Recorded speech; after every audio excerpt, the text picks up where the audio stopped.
Welcome back to Parashat Shlach L'kha, the commentary version.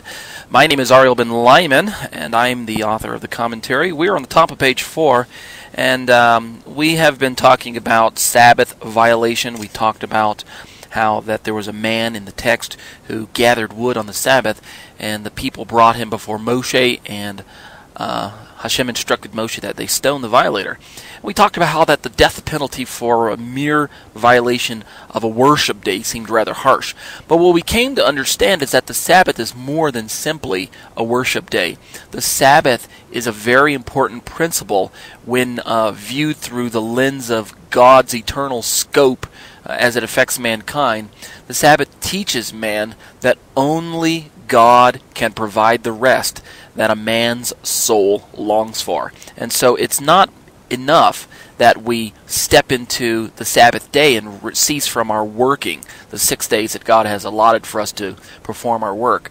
Rather, the Sabbath teaches us on a spiritual level that only in Messiah Yeshua can we find rest. And in that rest, we cease from working, we rest from our labors, we rest, of course, in the sacrifice provided by Yeshua, but we also understand that it is an exclusive rest. No other man or no other created being can provide the rest that God provides to His subjects through Messiah. We understand that principle in the church, but what confuses many Christians is why God deemed it important enough to kill the violator, to make it a capital offense, if you chose to willfully disobey the Sabbath. Repeatedly breaking the Sabbath invited the death penalty.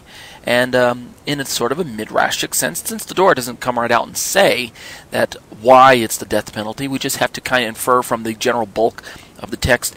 In my midrash, I purported, and I think I'm safe in doing so because I'm getting my information from the text itself.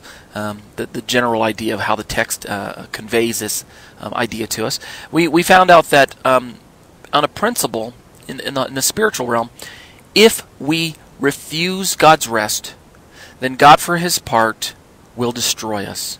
Ultimately, all those who refuse the free gift of Yeshua, when the time comes for them to face their Creator, and oh yes, every man will face God. Whether he acknowledged God in his lifetime or not is unimportant. God will cause every man to give an answer for his actions. And in that day, all those who have refused the Sabbath rest of the Messiah will face death. And so the principle in the heavenly realm seems to match the principle on the earthly realm. Violate Sabbath, death is the wage. Violate God's spiritual principle of accepting His Son, and death is your wage. So there's where we went in part A. In part B of this commentary, I'd like to turn to what is going to occupy the bulk of my commentary. This next section on the top of page 4 is entitled Garment of Praise. And of course that's a play off of the verse, put on the garment of praise for the spirit of heaviness.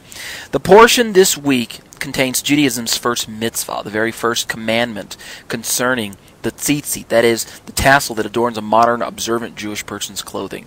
I might also add that anyone who has decided, whether Jewish or not, to embrace the Hebraic lifestyle, which I firmly believe is available to anyone who names the name of Yeshua, whether Jew or Gentile. The Torah is for you. Anyone who names the name of Yeshua is welcome to walk into God's ways. As such, those who are returning to a more Hebraically oriented lifestyle as opposed to or compared to the traditional lifestyle that has been kind of handed down through the Christian tradition, those who are returning to their Hebraic roots find themselves fascinated by the passages that we're going to be studying over the next few moments. The tzitzit are the colorful fringes that adorn, in my commentary it says a modern Jewish person's clothing, but I simply make the locus the Judaism, since they have historically preserved this particular mitzvah for the church to examine. But what I'm trying to say is that many non-Jews are embracing this particular mitzvah. In Numbers chapter 15, verse 37 through 41, we clearly have a teaching that the offspring of Abraham, of course this would be the first recipients of the text in that sense, the offspring of Abraham was commanded to attach a ribbon of blue to the extremity or the wing of their garments. Now this term extremity or wing has been variously translated as border or hem or corner, something to that effect. Mark McClellan, my own good personal friend and mentor, I might add, is fond of noting that the word corner is not entirely an exclusive translation of the word. The Hebrew word is kanaf. And we're going to study the Hebrew a little bit later on down in page, I think it's on page 5. Yeah, we'll get to the Hebrew and we'll look at that as well, as you know I typically want to do. But the word corner seems to suggest that God was commanding the Israelites to, first of all, produce 4 cornered garments, and then secondly, to attach this thread of blue to that corner. When in fact, that would seem to make it impossible for anyone who did not have a 4-cornered garment to walk into this mitzvah. I believe Mark is right in establishing the precedent that the Hebrew word kanaf, which can be translated as corner, I don't think it's wrong to translate it as corner, should not be exclusively translated as corner, and rather can be variously translated as hem or region or border or something to that effect, giving the allowance for these fringes to be attached to the 4 regions of a person's garment, whether they're corners or not. Now, we're going to talk about this later on, but it just seems to be that ancient clothing indeed was manufactured with corners. The corners were left maybe scalloped corners, or they rounded corners, or just maybe accentuated corners where they actually look kind of like wings, or maybe like a poncho type garment where it's a it's a square garment with a cutout for your head and your arms, and you throw it over your head. We'll talk about these possibilities a little later on in my commentary. It's actually easy to assume that these pasukim are meant to be actualized by the males of the community, the men. These verses seem to be aimed at the men. Oftentimes, the translations and or the halachot that gets handed down, especially in the Jewish community, understands that God calls the men into leadership.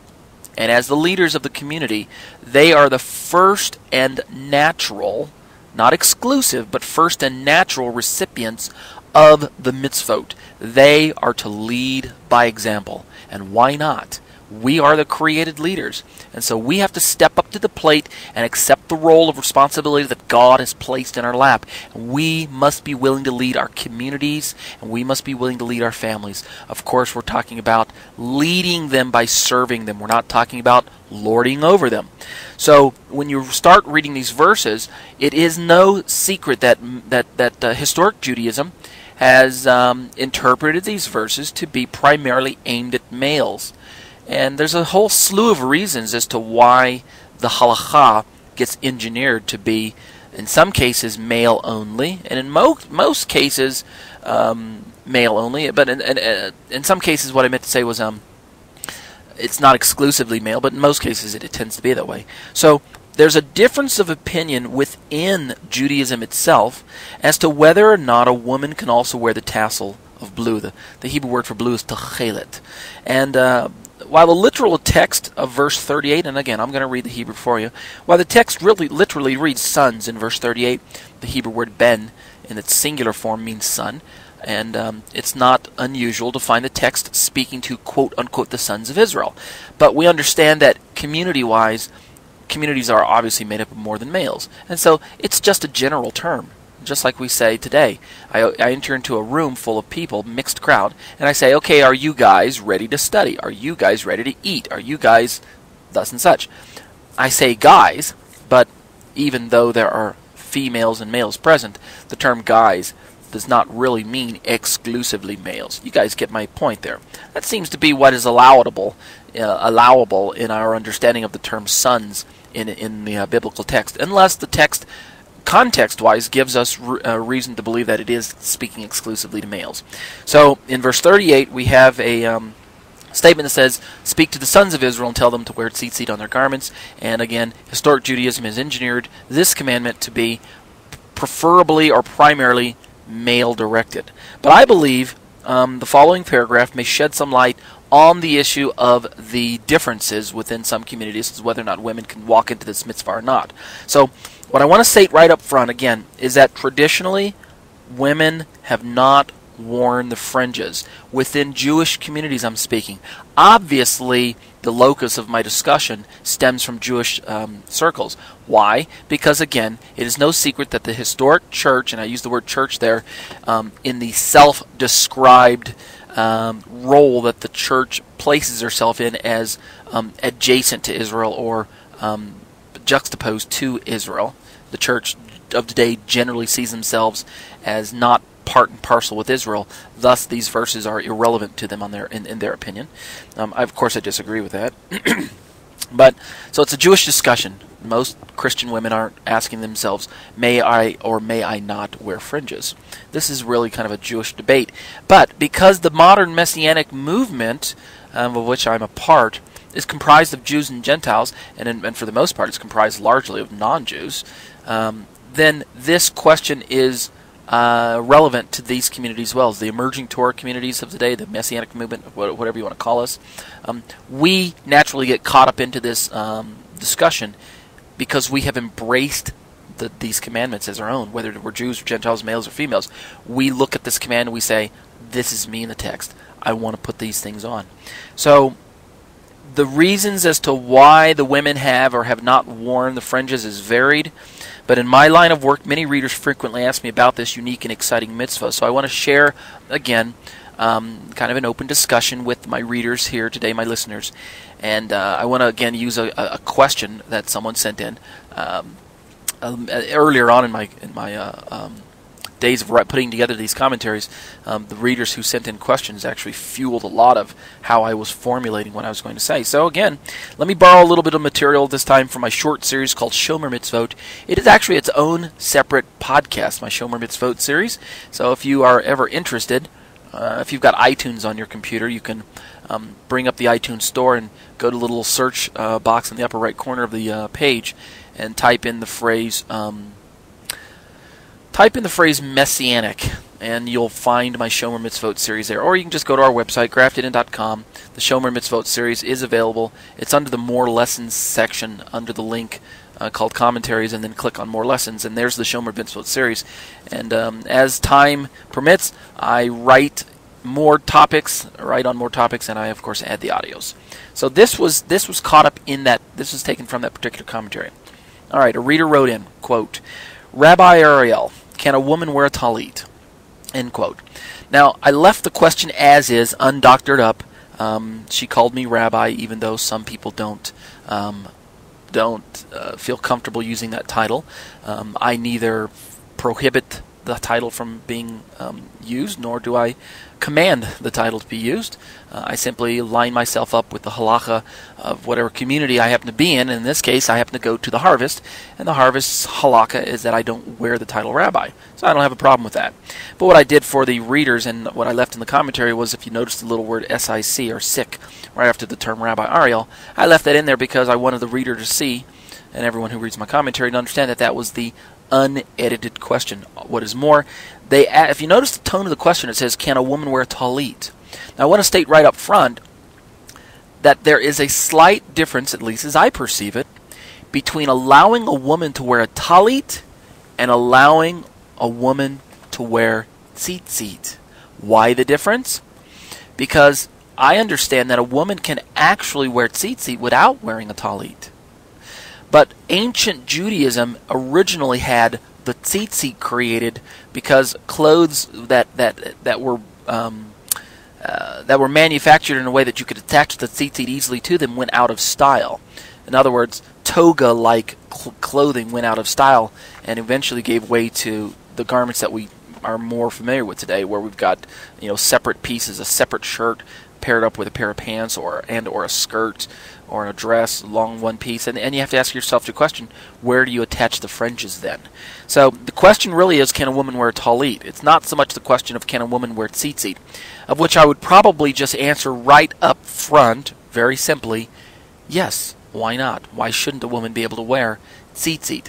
But the question actually surrounds, can she wear a talit? Now, let us first define what a talit is for those of you who don't know. And let's also talk about its function. A talit, it's generally spelled T-A-L-L-I-T, or if you are from Ashkenazic circles, Ashkenazim, then they are used to saying talis. They replace that last T with an S, a talis. So what is a talis? What is a talit? And just say it like the two words, tall as opposed to short, and eat as opposed to drink. So tall, eat. Well, a talit is also known as a prayer shawl, and it is a four-cornered rectangular-shaped garment. It usually contains ritual fringes on each of its four corners.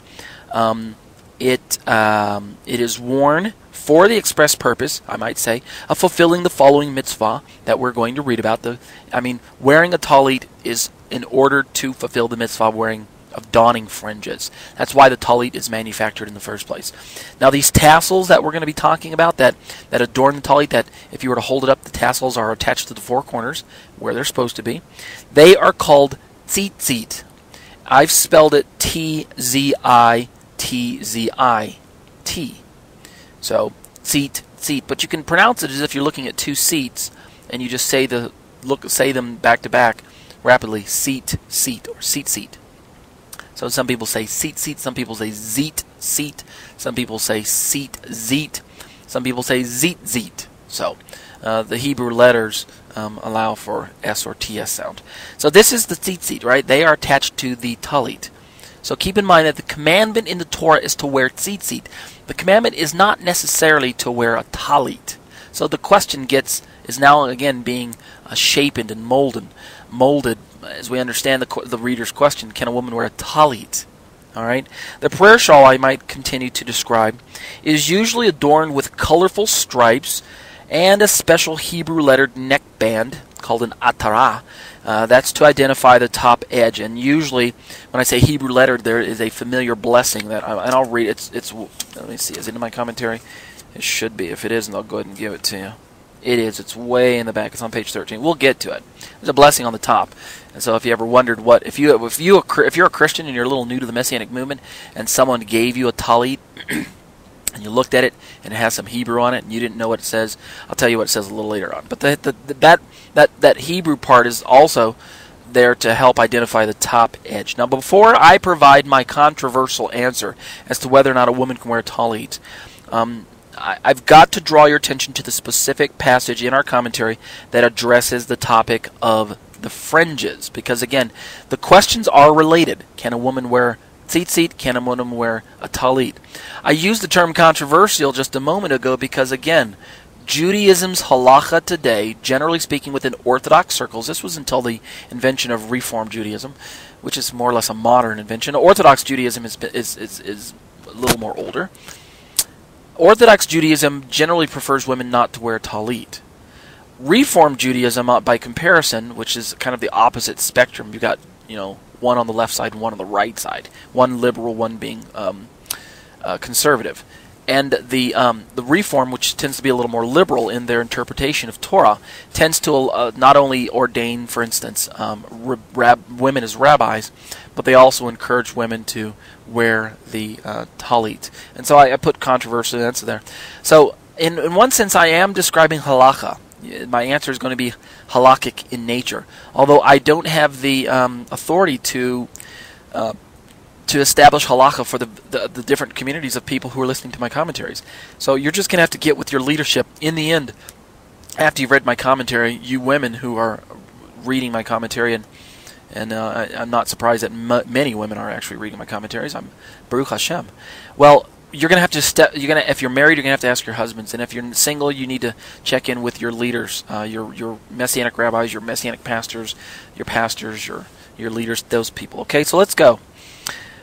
What I want to read first is Numbers chapter 15, verse 37 through 40 out of the New American Standard Version, and then I'm going to read the Hebrew, and of which in this case I've got on the written notes, I've got the Hebrew transliterated if you want to follow along that way. And then we're going to go and start kind of exegeting the passage, which is my typical style, right? Read the passage and then exegete it. Pick apart the Hebrew words, pick apart the context, and get down to the nitty-gritty. Okay, here we go. Numbers chapter 15, verse 37 through 40, out of the New American Standard Version, the NAS. Quote, "The Lord also spoke to Moses, saying, Speak to the sons of Israel and tell them that they make for themselves tassels on the corners of their garments throughout their generations, and that they shall put on the tassel of each corner a cord of blue. And it shall be a tassel for you to look at and remember all the commandments of the Lord, so as to do them and not follow after your own heart and your own eyes, after which you played the harlot, in order that you may remember to do all my commandments and be holy to your God." Okay, end quote. Now, in my statement there, let's see, I think in the written commentary I emphasized in verse 39 where it says, and it shall be a tassel for you to look at and remember. I emphasized that part. I bolded it.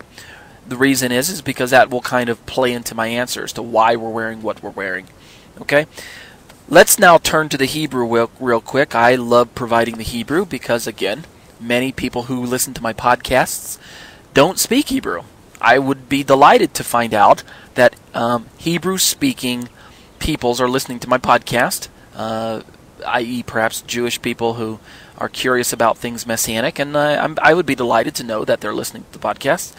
But in more practical circles, most people listening to my podcast, viz. Christians, and many Messianics, are not versed in Hebrew, and so I always like to hear the Hebrew myself. Even before I could speak Hebrew or knew a little bit of Hebrew, I liked to hear it spoken because I want to begin to put it into my mind, and acclimating my ears to hearing it is the first step.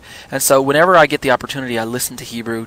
This is before I knew it, I listened to Hebrew podcasts, or I would tune into Hebrew radio stations, or anything I could find that Hebrew-wise, I would eat it up. Even not knowing what they said, I just wanted to hear it. I wanted to put it inside of me, because this is the language that God preserved the bulk of the scriptures in.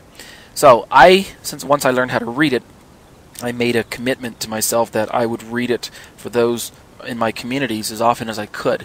So that's why I read it a lot. I'm not trying to show off or anything like that, but let's read the Hebrew.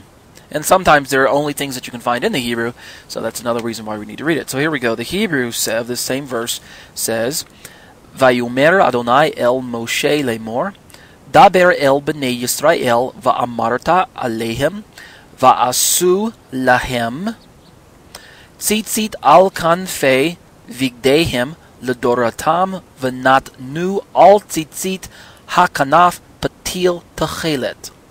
V'haya lachem letzitzit uritem oto uzchartem et kol mitzvot Adonai. Va'asitem otam v'lo taturu achrei levavchem va'achrei einechem asher atem zonim achreichem."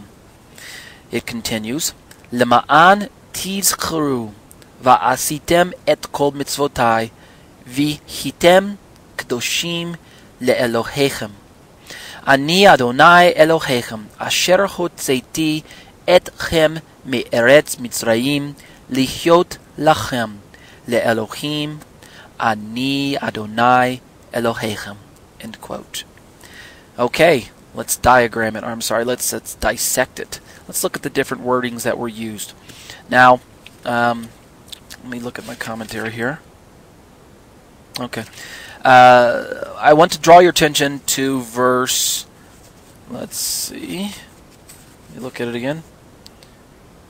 Verse 38, which in the English said, "Speak to the sons of Israel." Okay, we talked firstly that the literal Hebrew says, "Daber el bnei Yisrael," speak to the sons, bnei Yisrael. The phrase there, bnei Yisrael, literally means sons of Israel. Now, even though it says sons, we already established that the term sons in Judaism can refer to the males only, literally the boys, or if the context demands, it refers to the entire community.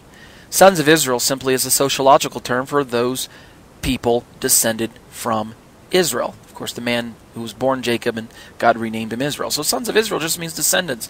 And that's exactly how your translations will put it sometimes. Speak to the sons of Israel, or alternately, speak to the children of Israel, or alternately, speak to the people of Israel. Where, in my opinion, the word people is not really the best because there's a different Hebrew word for people. But descendants of Israel, generations of Israel, speak to the families of Israel. That's what we're trying to say. In other words, first, right up front, we don't see necessarily an exclusive contextual reading that would warrant that this is males only. Okay? That's the first thing I want to highlight in the Hebrew. Then in that same pasuk, that same verse, it says, and tell them, speaking to sons, tell them that they shall make for themselves tassels on the corners of their garments. And in the Hebrew, it said, va'amarta alehem, va'asu, make lahem, them, tzitzit, there we have our word tzitzit, tzitzit al kanfei bigdehem. Tzitzit, that is to say, fringes al, upon, kanfei, the corners of, bigdehem. The beged is the singular Hebrew word for garment. Bigdehem, their garments. It's just a plural. So, tzitzit upon the fringes of their garments. Kanaf, the Hebrew word there following the word al, tzitzit al kanfei bigdehem. The word kanaf there, as we have talked about, is the location that God said to place the tzitzit. Now, the point of contention is, part of the point of contention is, what does this word kanaf mean? Does it mean wing? Does it mean extremity? Does it mean border? Does it mean hem? Does it mean corner? Sorry about that. Lost my voice there. What does kanaf mean? Well, if you look in a concordance, you'll find that it means all of those things. Corner, wing, extremity, border, hem, things like that. It depends on the context and the force of the way the word is being utilized in the passage. For instance, in Malachi, familiar prophecy concerning the coming Messiah, it says that when the Son of Righteousness arises, and the word Son there is S-U-N, when the Son of Righteousness arises, or comes, he will arise and he will have healing in his wings. And the word wings there is our familiar word kanaf in the Hebrew. And so, the Messiah had wings. Wings. Most versions translated wings. But it could just as easily be translated, he will have healing in his corners, healing in his borders, healing in his extremities. And so it makes for an interesting commentary. If you'd like to hear more about that particular aspect of that passage as well, I encourage you to go to our website, grafted.com. Right on the front page, there is a graphic, a picture, and it's not even an icon. It's actually just a photo with a link attached to it. There's a picture of Mark in the radio studio. I think he's in front of a microphone. If you look, I'm not in front of my computer at the moment, so I can't tell you. But click on that. It's the Torah Talk Radio Show, and listen to and/or download the podcast show to the commentary to Shlach L'kha that we recorded not too long ago in proximity to this podcast that you're listening to. And in that commentary, it's called Shlach L'kha Tassels, I think it's called. Give that a listen, 30 minutes long. Sherry, myself, and Mark were in the studio, and we had a good time. And we talk about the Messianic passage of Malachi. So this word tzitzit shows up as being the location where God instructed the people to attach the fringe, kanaf is where God said to attach the tzitzit upon their garments. And so was there any other words I wanted to look at real quick before I jump into my commentary? Let's see. Make themselves tassels on the corners of their garments throughout the generations, that they shall put on the tassel of each corner a cord of blue. We'll talk about the color blue, the techelet, a little bit as well, but it's not extremely pertinent to my study at the moment that we know what the color is. Blue or a shade of purple has been recognized as either one of those. Okay, I suppose that's all for the Hebrew now. Here in Numbers, as we've discussed already, chapter 15, verse 37 through 41, what we find is a series of verses specifically aimed at teaching Am Yisrael, the people of Israel, how to revere HaShem and His Torah. According to the Talmudic rabbis, one of the possible incidents that sparked the giving of the Talit Mitzvah in the first place was the violation of Shabbat. And of course, that's why I talked about Shabbat violation in part A of my commentary. Because in the portion, the narrative about the Sabbath violator in chapter 15, verse 32 to 36, precedes our section here on the mitzvah of the tzitzit, right? So it's natural to make the leap from violate Sabbath to wear tzitzit so that you don't violate Sabbath. It's a natural connection to make, so I won't fault the Talmudic rabbis this time. Another possibility that they offer is the upcoming rebellion involving Korach and its bunch of rebels, which is going to be in our next parasha. We're going to see that as well. I think it's actually called Parashat Korach, if I'm correct. So these possibilities, these suggestions, are inferred by the immediate context of the chapters. And to be honest with you, whether the rabbis are right or not, they are in fact demonstrating a proper hermeneutic. Whenever you read something in the text, you should be practicing the primary hermeneutic of context. The context of a passage determines the interpretation of the passage, the surrounding verses and things like that. So it's a very good practice. However, the mitzvah of wearing the fringes, as the rabbis are obviously going to recognize, wearing fringes spans the entire context of Torah observance. Because if you look at the pasuk again, God says in verse 39, "And it shall be a tassel for you to look at and remember all the commandments of the Lord, so as to do them and not follow after your own heart." Obviously, HaShem says to remember all the mitzvot, all the commandments. So it's not just one commandment that God had in mind when He gave the tzitzit. Obviously, it is so that we can remind ourselves or be reminded by the Spirit of God that we are His and that we are to represent His name. Torah observance is the reason why we wear the tzitzit. Compliance with God's ways and compliance with God's laws. We place ritual fringes on the corners of the garments to serve as a visual reminder that HaShem is our God and that He was serious when He told us to keep the commandments, not just the Sabbath. God gives us commandments that are for our good. We cannot outthink God. We cannot think that anything that He does for us is superfluous. God does not give us arbitrary commands. We're talking about the sovereign of the universe, people. We need to show a little bit of respect. It is very unfortunate that the Christian church that developed over the past 2,000 years or so looked at this mitzvah and relegated them to mere ceremonial or religious significance, and in doing so dismissed them part and parcel with the parts of the Torah that looked too Jewish to them.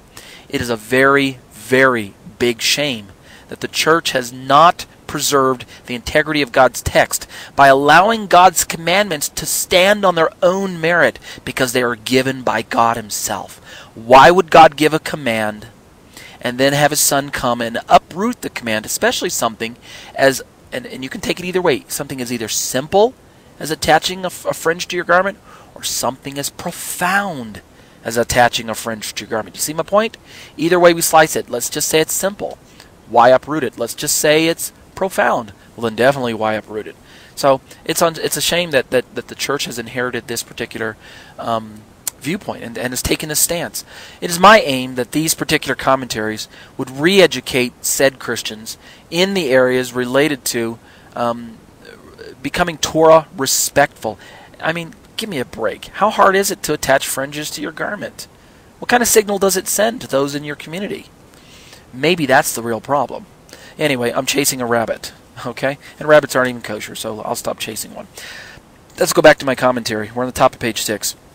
Again, as I already mentioned, we're talking about where these fringes were actually attached to the garment. If you'll recall, and you can figure this out, in ancient Israel, these fringes adorned the corners of the actual garment that was worn as part of everyday dress. In other words, I understand or I perceive that the tzitzit was actually sewn into the garment. It was not removable like it is today. Nowadays, when you buy a talit, if you want to go to a Judaica store and pick up a talit, or just do a Google search for the word Tallit or Tallis, either one will work, and click on the images part of the Google search and look at the photos and get one that you can see very closely, and you'll see that the tzitzit are actually attached or placed there as almost a side thought. They're not actually part of the garment from manufacturer's point of view. In other words, it's not part of the existing thread. It's actually a separate feature of the garment that gets attached. Of course, in rabbinic practice, sometimes it gets attached semi-permanently. Other times you can make tzitzit so that they have a little loop on them, like a little noose loop, and you can slip them in and off of your garments. But in ancient Israel, we're probably talking about garments where the tzitzit was the trailing threads that were left longer, and then the blue thread was in fact sewn towards or sewn into that existing thread. So ancient garments probably functioned similar to a sheet with cutouts for the hidden arms, or perhaps they may have resembled what we would call a dress today, like a toga. But of course, as time went on, styles changed, but the mitzvah remained. Judaism was not going to let this commandment get away from them. It is very fortunate that Judaism has taken the stance that they have and said, you know what, God, we may have issues with who we believe is Messiah, but we understand that you're God, and therefore we are going to be fiercely monotheistic, and when you give a command, we're going to hold true to the command until you say otherwise.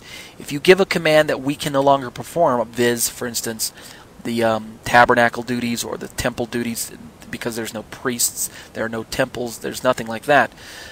If you're going to give a command and then you're going to render it inoperable or undoable, well, then that's your doing, God. We recognize that's your work. But far be it from us to uproot any command on our own, because we understand that when you said, I'm speaking as if I'm a Jew, whether Messianic or not, I'm speaking as Jews speak. We understand, God, that you said, do not add to or subtract from these words. We have no right to uproot your commandments. And you know what? That is right. The Christian church should have taken their cue from that Jewish position. It's unfortunate that the two people split. I'm not blaming either group. It's unfortunate that the animosity exists between the two groups. It's my aim to heal that split. So Judaism realized that styles changed, styles of clothing, so they had to kind of come up with a clever way to preserve this particular mitzvah. So what did they do? They created the talit to contain the four corners in which to attach the tassels. So from this passage that we just read, we actually learned that the actual mitzvah is directed towards the tassels themselves. That's my point that I'm going to make. Now, of course, whenever you get 2 or 3 Jews together, you're bound to come up with 5 or 6 opinions. I say that tongue-in-cheek, but there's a truth to it. So you are going to find, if you ask another Jewish person, you are going to find an opinion that says, oh no, the commandment is to wear the four-cornered garment. That's all right. I'm willing to allow a little bit of room for argument there.